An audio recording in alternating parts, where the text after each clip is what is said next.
നായ്ക്കളുടെ പരിശീലനമാണ് ഇന്ന്. സാധാരണ 8 ആഴ്ച പ്രായം മുതൽ നായ്ക്കളെ പരിശീലിപ്പിക്കണം.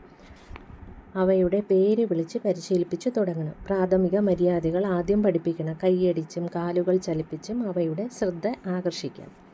അനുസരണശീലമുള്ളവയെ അഭിനന്ദിക്കുന്നതോടൊപ്പം കുറഞ്ഞ അളവിൽ ഭക്ഷ്യവസ്തുക്കളും നൽകാവുന്നതാണ്. അപ്പോൾ അവർ കൂടുതൽ ബാക്കിയുള്ള കാര്യങ്ങളൊക്കെ ചെയ്യും. നമ്മൾ പറയുന്നതെല്ലാം അനുസരിക്കും. അനുസരണക്കേടിന് കുറഞ്ഞ ശിക്ഷ നൽകാനും മടിക്കരുത്. നായ്ക്കളുടെ ഭക്ഷണം നൽകാനായി അവയെ കഴുത്തിൽ കോളറിട്ട് നടത്തിക്കുന്നത് അനുസരണശീലം വളർത്തിയെടുക്കാൻ സഹായിക്കും. നായ്ക്കളെ ക്ഷമയോടും സ്നേഹത്തോടും പരിശീലിപ്പിക്കണം. വീട്ടിലെ ഒരു വ്യക്തി തന്നെ ദിവസവും പരിശീലിപ്പിക്കുന്നത് നല്ലതാണ്. പരിശീലന സമയം ദിവസേന ഒരു അരമണിക്കൂർ 1 മണിക്കൂറിന് താഴെ ഒതുങ്ങണം. കൂടുതൽ സമയം പരിശീലിപ്പിച്ചാൽ നായ്ക്കൾ അനുസരണക്കേട് പ്രകടമാക്കുകയും വിവിധ പരിശീലന മുറകൾ ആവർത്തിച്ച് അഭ്യസിപ്പിക്കണം.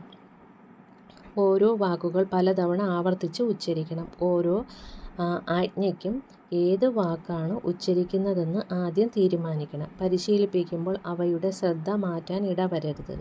നായ്ക്കൾ പരിശീലനത്തിന് സഹകരിക്കുന്നില്ലെങ്കിൽ പരിശീലനം അവസാനിപ്പിച്ച് പിന്നീട് തുടങ്ങാവുന്നതാണ്.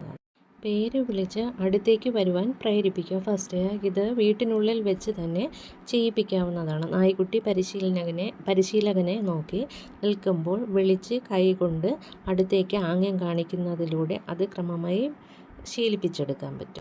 ഇരിക്കാനുള്ള പരിശീലനം. നായ്ക്കളെ വിളി കേട്ട് അടുത്തു വരാൻ പ്രേരിപ്പിച്ചാൽ ഇരിക്കുവാൻ പരിശീലനം നൽകാം. ഭക്ഷണം നൽകുന്ന സമയത്ത് പാത്രം തലയ്ക്ക് മുകളിൽ പിടിച്ച് ഉറച്ച ശബ്ദത്തോടെ ഇരിക്കൂ അല്ലെങ്കിൽ സിറ്റ് എന്ന ആജ്ഞ നൽകാം. നായ ഇരിക്കാൻ ശ്രമിക്കുമ്പോൾ പിൻഭാഗം ചെറുതായി അമർത്തി പിടിക്കുന്നത് നല്ലതാണ്.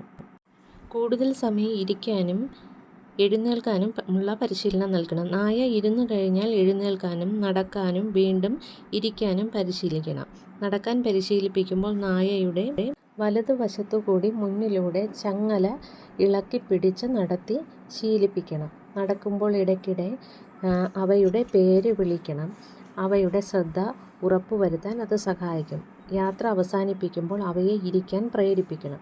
ഇത് ശീലിച്ചു കഴിഞ്ഞാൽ നായ്ക്കളുടെ കൂടെയുള്ള നടത്തം വളരെ എളുപ്പമാണ്.